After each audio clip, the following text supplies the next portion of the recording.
Libertad de prensa no es solo poder hablar de lo que uno quiere hablar. Es poder hacerlo sin represalias ni hostigamientos. Así es. No hay otra explicación porque el costo de la imagen del gobierno y del propio presidente es alto, el costo que está pagando. Bueno, del país, yo no tanto, y lo voy a decir por lo siguiente, Gonzalo, porque estas elecciones son un tema de absoluta negociación entre estados, donde el personaje es secundario. Yo creo que la canciller ha intentado hacer algunos méritos para plantear una supuesta diferencia de nivel intelectual con la candidata hondureña, pero eso en la práctica no pesa. Aquí se van contando votos de Naciones Unidas de acuerdo a una serie de negociaciones que son muy tradicionales, muy convencionales. Yo no sé hasta qué punto esté asegurada la candidatura de la canciller Espinosa, porque todos esos países, todos esos pequeños países que dan votos, también se van acomodando a las condiciones actuales.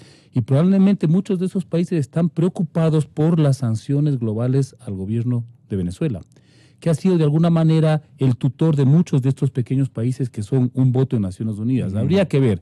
Creo que la canciller es consciente de esto, por eso es que ya se dedicó abierta y totalmente a hacer una campaña de recolección de votos para asegurar su candidatura. Yo no estaría de todo seguro, son cosas muy complejas de las cuales yo no conozco muy a fondo. Para mí, en cambio, son extremadamente claras, ¿no? El tutor inicial, original, de la amistad con un montón de naciones, de pueblos isleños muy respetables, desde luego, es el señor Chávez. Es la administración era el petróleo venezolano. Porque el señor Chávez resolvió entregar una alícuota de hidrocarburos o de petróleo, bien dices tú, y hasta de combustible, porque ellos no tienen refinería, no podía darles en crudo, les daba en combustible. Y entonces, un signo de solidaridad interesado, en donde Chávez reunía una buena cantidad de votos y no aparecía como una ínsula ideológica en el continente de comienzo. Entonces, mejor sería escuchar a nuestro invitado Lolo Echeverría. Bienvenido, doctor Echeverría. Tenga la gentileza, ¿cómo aprecia usted esta tenue participación del señor presidente Moreno cuando la gran mayoría de ecuatorianos queríamos que él nos represente en su discurso con una observación gravitante en lo hecho por Maduro? Maduro acaba de graduarse de arquitecto de fraudes, porque ya van para muchos ratos lo que ha hecho él a su conveniencia en la nación que tanto hemos respetado desde niños, la nación donde nació Bolívar y Sucre. Tenga la bondad, Lolo. Buen día, Gonzalo. Un gusto compartir con Juan. Bueno, me parece que hay que partir de lo que usted ha señalado, Gonzalo, que Cuba, que es el que realmente tiene un paquete de votos, que ha manejado hábilmente en todas las elecciones de Naciones Unidas, lo que necesitaba era un candidato y un candidato confiable. Y en estas condiciones en que se desenvuelve la región no es tan fácil encontrar un candidato confiable. Y me parece que para ellos María Fernanda Espinosa puede ser una candidata confiable. En ese sentido, yo concuerdo con Mauricio Gándara, que decía que no es una candidatura ecuatoriana. Yo diría que es una candidatura cubana. Y lo que hay que preguntarse es cómo así el presidente Moreno accede a esto y contribuye con esto. Debe haber compromisos, debe haber temores, debe haber circunstancias que desconocemos para que haya ese grado de tolerancia, incluso con un costo político por parte del presidente Moreno. De todas maneras, me parece a mí que incluso visto desde su punto de vista, desde el punto de vista del presidente, creo que la canciller se cae. Está pendiente también la posibilidad de un juicio político. Entonces se cae. Y eso creo que contará para el presidente Moreno. No importa que se caiga para arriba o para abajo, el hecho es que se caiga.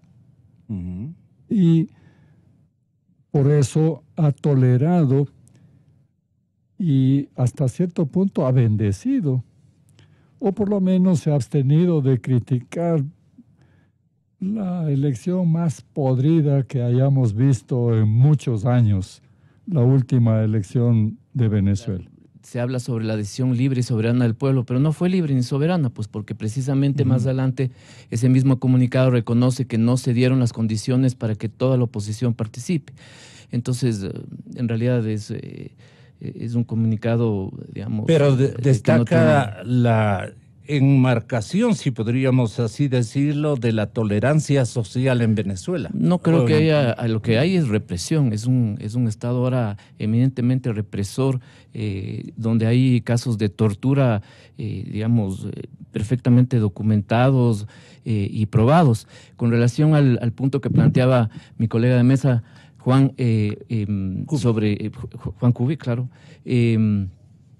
sobre el rol de las Fuerzas Armadas, yo creo que ni siquiera ahora las Fuerzas Armadas tienen la posibilidad de, como los regímenes autoritarios más tradicionales, no tienen una posibilidad de poner un punto final a este caos, porque solo para darles un dato, Venezuela tiene 1.200 generales, más generales que la OTAN.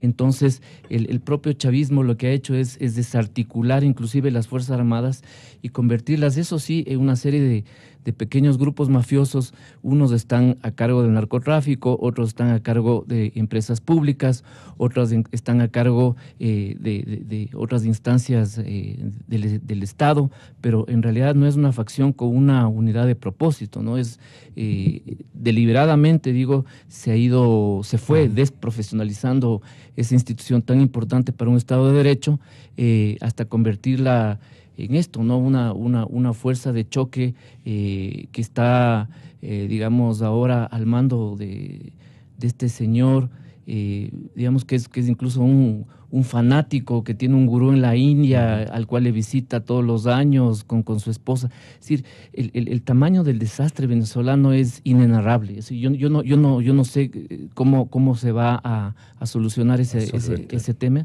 Finalmente quedarán ahí en los últimos 10 o 15 años han migrado millones de personas y no sé, hasta que finalmente no quede nadie, tal vez ese tema tenga una solución. Los países civilizados rechazan, desconocen esta farsa electoral.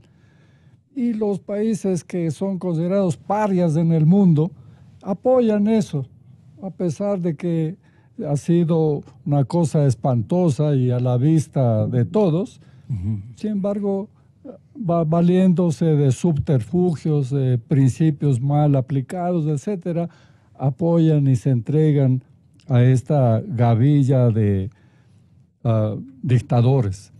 Entonces el Ecuador no puede estar ahí. No creo que pueda permanecer indeciso entre esos dos grupos. Tiene que tomar una posición. Se impone una aclaración necesaria, como suelen decir. Si no es firme la posición, va a quedar alineado con ese grupo de países parias. Ese es el precio que va a pagar el presidente Moreno si es que no toma una posición clara sobre este tema. Juan Cubi. Y aquí hay un asunto, yo quería solamente acotar algo, una cuestión muy práctica. En la disputa, en la demarcación que está planteando Moreno frente al gobierno y a la imagen de Correa, el hecho de que el expresidente haya hecho este papel ridículo, ¿no?, avalando el proceso venezolano, le hubiera permitido incluso al gobierno actual afirmar esa diferenciación. Es decir, a ver un ratito, yo no voy a coincidir con ese proceso que está siendo avalado, casi que loado por el expresidente Correa, ¿no? Es decir, un alineamiento con un proceso totalmente antidemocrático, fraudulento, que de alguna manera está simbólicamente reflejando lo que pasó 10 años aquí. Es decir, un manejo absolutamente discrecional del poder, absolutamente corrupto. Él le hubiera permitido también al presidente Moreno enviar al país esta señal. No, yo me diferencio de estas lógicas. Vean, ahí está el señor Correa con el señor Maradona haciendo este show de bailar en la tarima junto a Maduro, yo con eso no coincido. Le hubiera permitido incluso reafirmar esta postura que insistentemente está él queriendo marcar y que no lo logra hacer de manera contundente frente al régimen anterior. Hoy tenía una coyuntura para hacerlo. Gonzalo Maldonado, de manera que este comunicado no es el adecuado. ¿Hay manera de rectificar este día en que el presidente rinde un informe de claridad absoluta al país? Ojalá que sea de claridad absoluta y no como este comunicado. Porque esto debe haber hecho sonreír a Correa por lo menos unos 20 minutos. El cinismo de él es macanudo, pues cuando hay estos episodios el tipo se burla de todo el mundo. Pero, a ver, yo creo que también el sino, el cariz político o de la carrera política de Lenín Moreno ha sido la ambigüedad, ¿no? La ambivalencia. Su vida política, su vida personal, él ha sido empresario, pero también dice que ha simpatizado o simpatiza con las causas de izquierdas, tiene toda esta simpatía por las filosofías. ¿Usted le ve muy misceláneo al presidente digamos, Moreno? Sí, ese es su modus operandi, si cabe el término, ¿no? Es su forma de ver la vida, ¿no? De ir un poco circulando por aguas en conflicto y no hacer demasiadas olas. Entonces aquí quiere, digamos, estar en paz con Dios y con el diablo. Los discursos pero al final, sí, son frases contundentes, sí, pero ahí que lo identifican, ¿no? Esperemos, pues, es decir, por un lado nombra a un ministro de Finanzas que viene del sector productivo, dando al parecer una señal de que va a haber un giro de 180 grados en la política económica del gobierno.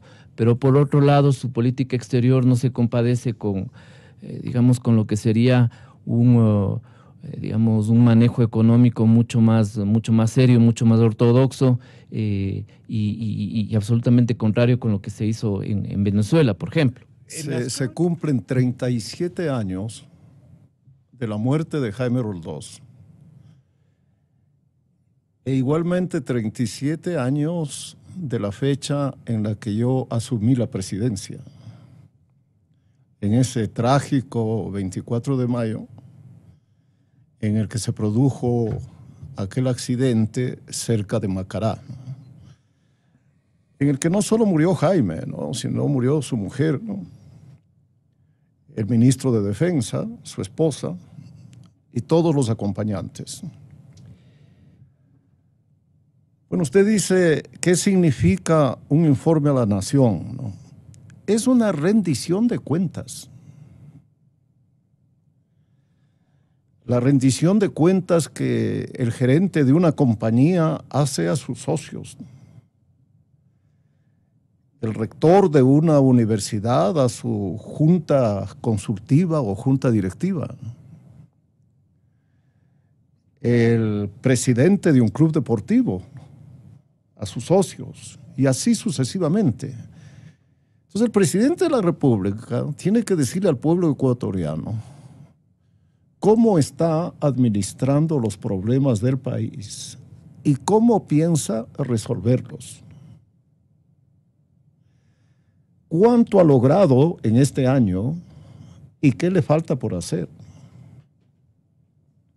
¿Cuáles son las dificultades? ¿Qué cooperación necesita de la oposición, partidos políticos, de las organizaciones sociales, de las cámaras de la producción, para salir de esta crisis, ¿no?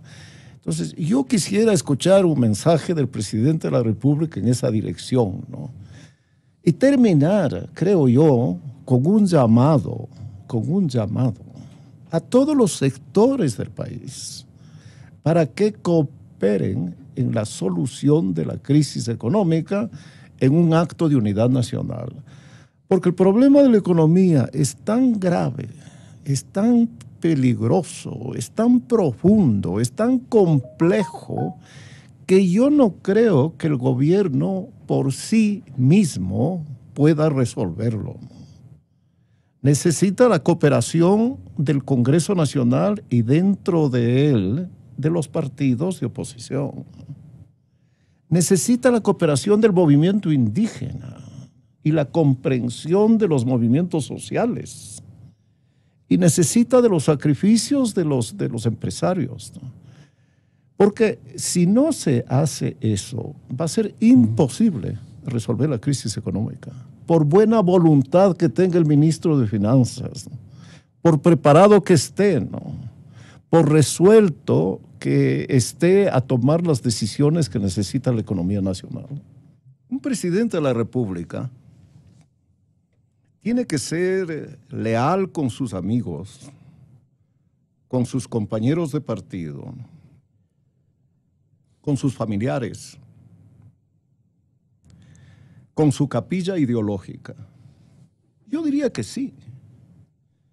Pero un presidente de la República tiene una lealtad mayor, que es la lealtad con el país,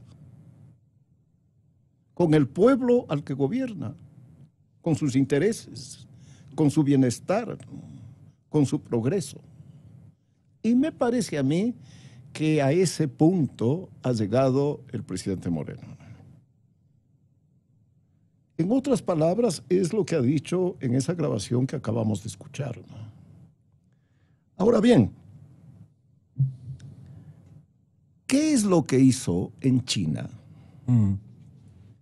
Ese sabio llamado Deng Xiaoping, que fue el jefe de Estado de China a fines de los años 70 y comienzo de los años 80.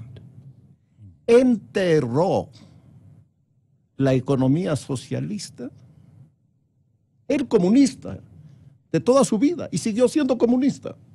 Enterró la economía socialista y construyó una economía capitalista.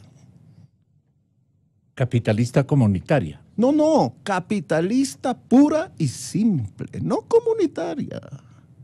No, capitalista pura y simple. La economía de la República China es capitalista. Drásticamente capitalista. Totalmente. Buena parte de los millonarios más ricos del mundo son chinos. Ahí está un ejemplo. Deng Xiaoping dijo, enriquecerse es divino. Bueno, ¿qué hicieron los gobernantes de Rusia y de los países socialistas de Europa Oriental? Igual. Enterraron el socialismo. ¿Putin es un zar capitalista? Claro. La economía rusa es una economía capitalista. Y la economía de Polonia y de Hungría y de Checoslovaquia. Desde hace rato. Igual. ¿Qué hicieron los revolucionarios de Vietnam? Exactamente lo mismo. Enterraron la economía socialista y construyeron una economía capitalista. Yo estuve en Vietnam hace 2 o 3 años. Y hablando con el guía, ¿no?, que había sido funcionario del Ministerio de Relaciones Exteriores y que había estado en Cuba y conocía en Latinoamérica, ¿no?, establecimos pues un diálogo muy fluido, ¿no? Y yo le preguntaba a él, oiga, los gobernantes de Vietnam ¿hablan mal de los Estados Unidos y del imperialismo?, le preguntaba yo. No, me dijo, son nuestros amigos. Los vietnamitas habían librado una guerra contra los Estados Unidos. Y prácticamente le ganaron a la Y le ganaron a los Estados Unidos. Bueno, son nuestros amigos, me contestó. Bueno, Vietnam se está desarrollando mediante el sistema económico capitalista. Claro, con la dictadura del Partido Comunista, naturalmente. Pero el sistema económico es capitalista. Son unas mixturas convenientes. Entonces, ¿no? Con estos antecedentes, yo nunca entendí, ¿no?, cómo un tipo, ¿no?, que tenía un título de economista en la Universidad Católica de Guayaquil, que hizo un posgrado en economía en una universidad de Bélgica y otro en una universidad de Estados Unidos, ignoraba lo que yo acabo de decir, ¿no?, y quería en el Ecuador imponer un sistema económico socialista cuando había sido ya abandonado en China había sido abandonado en los países socialistas, había sido abandonado en Vietnam y en otras partes del mundo en los que gobernó una economía socialista. Pero bendito sea Dios, ¿no?, de que ese individuo en este momento tiene que ocuparse de defenderse de los juicios que tiene por corrupción y ya no está gobernando el Ecuador, ¿no? Ya. Y tenemos un presidente que no tiene los títulos de Correa, ni los honoris causa de Correa, y que luce bastante más sensato que aquel economista, pues, ¿no?, tan ignorante, ¿no?, absolutamente ignorante en materia económica. Dijo, pues, otra cosa es con guitarra. Y otra cosa es con violín. Exacto. Mire, voy a contar una anécdota. Dele. Para graficar lo que usted pregunta y lo que yo estoy queriendo decir, ¿no? Cuando yo tomo la decisión en el año 1982 de hacer un severo ajuste económico, llamo a Julio César Trujillo, miren la coincidencia, presidente de mi partido, para informarle, además diputado. ¿Y qué le dice? Y jefe Julio del César? bloque. Y le cuento lo que voy a hacer. ¿Qué me dice Julio César? ¿Estás loco?, me dice. ¿Qué vas a hacer el día de mañana cuando el pueblo reaccione en contra de ti? ¿Vas a renunciar? ¿Vas a irte del país? ¿Vas a dar bala a los manifestantes? Palabras de él. Bueno, cuando informo al gabinete ministerial de las medidas que iba a tomar, Alfredo Mancero, ministro de Bienestar Social, dice: señor presidente, me dice, el día de mañana todas nuestras cabezas estarán colgados en los postes de la Plaza Grande. Les van a llamar la atención a quienes me escuchan y van a decir, no puede ser cierto. Es la más absoluta verdad. Alfredo Mancero, pues, murió. Julio César está vivo y él debe recordar estas conversaciones. Bueno, y todo el gabinete, todos los ministros, excepto los ministros del área económica, estuvieron en contra de las decisiones que yo iba a tomar. Entonces, bien, eso le va a pasar al presidente Moreno. Por eso yo digo coraje, por eso yo digo entereza, ¿no? Eso, ¿qué le van a decir los diputados de Alianza País? No, esto no se puede hacer. ¿Y qué le van a decir a alguno de sus ministros? Igual, excepto el de Finanzas, ¿no?, y algún otro.